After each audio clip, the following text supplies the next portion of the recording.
This is one of those cases where the data comes out very slowly. This happened a while ago, and we're just now getting wind of it. This is the transparency that is so important, that is so lacking. You know, when we talk about all of these problems, one of the biggest problems is that these police departments and these unions, they just close themselves up into these little just protective circles, and all they do is just protect each other. You know, information doesn't get out. Accountability doesn't exist in a lot of ways, and that's the whole point of the show. It's why we're watching The Watchers. Today we're watching Tucson. So in Tucson, this gentleman was killed. 27-year-old died in Tucson, Arizona, after 3 officers held him face down on the ground and covered him in plastic blankets. So this is Carlos Ingram Lopez, 27 years old, killed. He was arrested. The police chief from the Tucson Police Department, Chris Magnus, offered his resignation for failing to disclose the death in time, and that the 3 officers who were involved have already resigned. So there were 3 cops who arrived on scene. The backstory is that Carlos's grandmother called the police saying he was acting crazy. He was naked and he was drunk. This was happening kind of late at night. Carlos had a previous warrant. He had a domestic violence incident, and so he had a warrant out. Carlos, when the police, he's having this incident, his grandmother calls the police. Police show up. Carlos is there. He's naked. He's drunk. He complied with the officers, and when the officers tried to handcuff him, then he began to struggle, right? Which is kind of a natural thing. I talk about this a lot. When somebody's putting your hands behind your back and you're drunk, or just in general, I mean, imagine somebody coming up to you in the middle of the street. You're walking, or you're in your home, or you're doing something like that, and somebody comes. Just picture this for you personally. They take your hands and they put them behind your back like this, and they start locking you up. I mean, you're gonna react. You know, if you've ever been in a fight or not, you know, if somebody's grabbing on you, it's sort of your instinct to just, you know, nudge them back or pull away, or just, you know, tighten up or clench up. And every time that happens, the police will they'll go through it, and they'll say something like that he struggled, he was resisting, he was getting violent, he was pushing back, he was doing one of those things. And I've watched many of these body camera videos. I've watched many arrests take place. Even if somebody's not doing much, you know, they're not flailing around, they're not throwing elbows, they're not punching these cops in the face. They're just sort of reacting. They're just, you know, just kind of like, it's not comfortable to have somebody put your hands behind your back. And we are human beings. We have instincts, and people will instinctively react. And when the cops feel that tension, they feel that tightening up, boom, that's it. You resisted, you struggled, you're on the ground, you're getting, you know, stop resisting, crack, crack, crack. They're pulling your arms out, and it's not a good situation. I've seen many of them, and it's not good. People can get very, very quickly injured. So I haven't seen the body cameras. Don't know exactly what happened here, whether it was a full struggle or not, but he did struggle.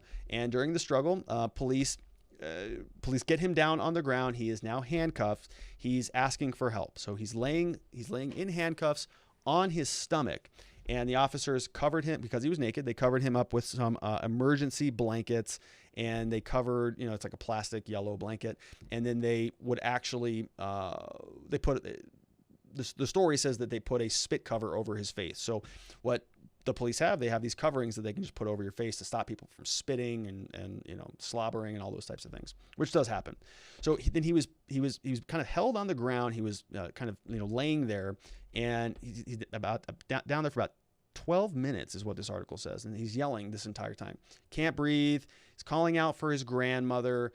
Police don't know if he's overdosing. They gave him some Narcan or some anti-opiate drugs and whatever. And so he's there for about 12 minutes, and all this is going on.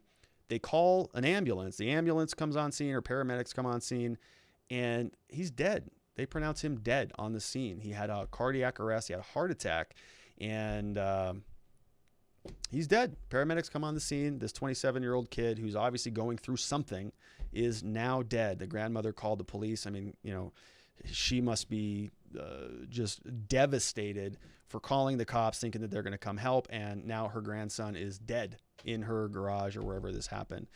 Cause of death was deemed to be sudden cardiac arrest in the setting of acute cocaine intoxication and physical restraint with the cardiac left ventricle, all that stuff. Not good. So, you know, obviously Carlos is not in a good position, right? He's he's got a drug problem. He's got a mental health problem. He's a young man. He's, in a situation that is not good. And cops show up. He's naked, pin him down. Now, there's a lot of debate about, where did the cops screw up? Maybe this guy just had a heart attack because he was too high on cocaine.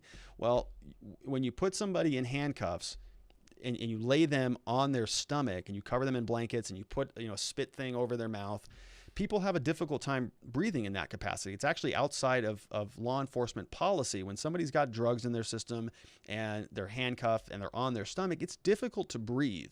You use your arms when you're laying on the ground to create some space, typically, like say you lay down on the ground and you're laying like this, right? Your arms are sort of creating some space for your chest to expand and contract. You can breathe pretty easily that way. When you put your hands behind your back and now you're laying flat on your stomach, you can try this. It's a little harder to breathe. If you've got people on your back, it's really hard to breathe. And if you're, in a situation where your hands are cuffed behind your back and you've got other stuff on you and you've got stuff on your face and you're in a very stressful position and you're laying on your stomach, it's difficult to breathe, and he died. So police manuals and police policy, they say you pick somebody up, you put them in handcuffs, you pick them up, you sit them down, you stand them up, you lay them on their side so that the weight of their hands and their arms are not compressing themselves down onto the ground in a way that you can't breathe. And it's good. It's a big part of the reason why I think that George Floyd died, is because in addition to having an officer's neck on his knee on his neck, he was also on his stomach and his hands were behind his back, and you can't lift yourself up. You can't breathe. And so you sort of asphyxiate, you freak out, your heart goes into, rapid beats, and you die. And that's exactly what happened in Carlos Ingram Lopez's case. Now, this happened a while ago, and so we're just hearing about these charges. The Tucson mayor, so the police chief, the city of Tucson police chief, Chris Magnus, then offers his resignation. The 3 officers who were at the scene already resigned. The police chief gives his resignation to Mayor Regina Romero, and she issued a statement saying she does not believe Magnus should step down. And again, I can understand her position on that, right? There's some pretty big problems that happen here. These are the cops who were involved: Jonathan Jackson, Samuel Routledge, Ryan Starbuck. They were all there when this happened, and they all resigned from Tucson PD while in custody, while he died, while he was in their custody. So they resigned in April. The police chief says that if the officers had not resigned, then they would have been fired, saying that their actions fell short of departmental standards. And again, it's because this was something that, they basically should have picked him up. Something else should have happened. Medical professionals should have been there. They should have transported him away, but they kind of just let him sit there. And then, they put him in a position that was in violation of their policy, and he died as a result of that. They were in total control of the situation. They, between the 3 of them, you'd imagine they should have known better, and they should have picked this kid up or transported him to get medical treatment. The cops showed up because the grandmother called them to help, and her grandson is now dead as a result of their actions. So, it's misconduct, it's malfeasance. It's sort of a lesser level in my mind because it's not as egregious, but it's still indifferent to human life. It's still not following the rules. It's still bad policing. And so these guys are still going to get the bad popo treatment. They've all resigned. One of the things that I have had a lot of issues with cops resigning is that they're not fired. They haven't been terminated. They all resign in lieu of being fired. Then they hang out for a little bit. This stuff blows over. This time next year, we're all angry about something else, China or North Korea or Joe Biden or Donald Trump or whomever. We're angry about something else when we move on. These guys, they still have a resume of being police officers. They don't have any terminations on their record. So they just go over to a different police department. They go to a different state and they say, yeah, I was involved in that thing. I never got fired. I never got disciplined. I never got sanctioned. I never got in trouble. I never got charged with a crime. It's all blown over. That thing is water under the bridge. Therefore, why don't you hire me? I'll just be a cop for your department now. So they resign in lieu of being fired. They transfer over. They get hired, and everybody forgets about it, which is why we always want pictures. We want pictures of these guys so that we can put them up here. Right there. Jonathan Jackson, Samuel Routledge, Ryan Starbuck. And of course, We want to hold them accountable for their misconduct.